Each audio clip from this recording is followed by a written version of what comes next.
असफलता से सीखो लेकिन हताश मत हो। तब तक प्रयास करो जब तक कि ख्वाब हकीकत न बन जाए। कहा जाता है कि सफलता की सीढ़ी असफलता से ही होकर जाती है।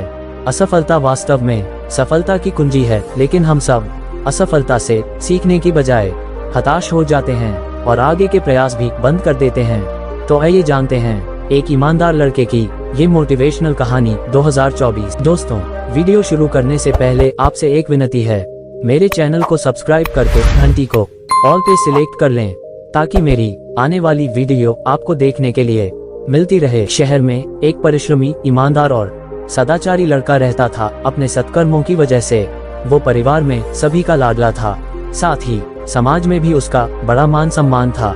लेकिन उसके सपने बहुत बड़े थे। उन सपनों के लिए वो दिन रात मेहनत भी किया करता था, लेकिन हमेशा असफलता ही उसके हाथ लगती।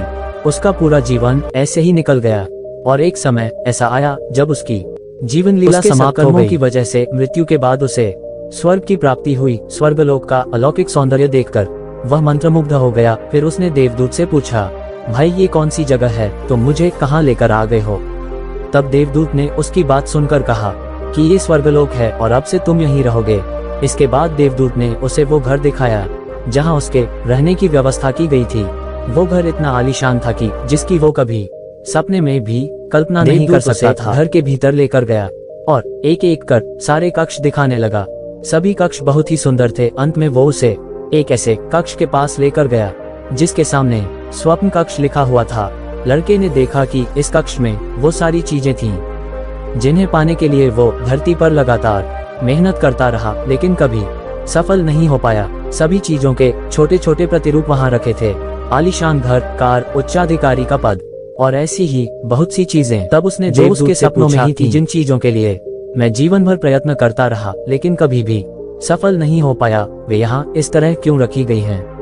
तब देवदूत ने कहा कि मनुष्य अपने जीवन में बहुत से सपने देखता है और उनके पूरा हो जाने की कामना करता है, लेकिन गंभीर वो कुछ ईश्वर और ब्रह्मांड लेकर मनुष्य के हर सपने को पूरा करने की तैयारी करते हैं। लेकिन कई बार असफलता प्राप्ति से हताश होकर व्यक्ति प्रयास करना बंद कर देता है। उसके दृढ़ निश्चय में कमी आ जाती है। इस कारण जो सपने पूरे होने वाले होते हैं वे भी पूरे नहीं हो पाते हैं। ऐसे अधूरे सपनों को यहाँ प्रतिरूप के रूप में रखा जाता है। अगर तुम लगातार प्रयास करते रहते और परिस्थितियों के आगे हार न मानते तो शायद कहानी से हमें ये सीख मिलती है कि हमें अपने सपनों को कभी मरने नहीं देना चाहिए। जिसकी कामना है उसके लिए जी जान लगाकर मेहनत करनी चाहिए। असफलता से सीख लेकर हमें लगातार आगे बढ़ना चाहिए, लेकिन हताश नहीं होना चाहिए और लगातार प्रयास करते रहना चाहिए। हमारी दृढ़ इच्छा शक्ति देखकर ईश्वर और ब्रह्मांड भी हमारे सपनों को पूरा करने के लिए तैयार हो जाते हैं। इसलिए तब तक प्रयास करो जब तक ख्वाब मेरी वीडियो आपको पसंद आई होगी तो प्लीज चैनल को सब्सक्राइब जरूर करें ताकि हर रोज आपको ऐसी ही ज्ञानवर्धक वीडियो देखने को मिलती रहे। धन्यवाद।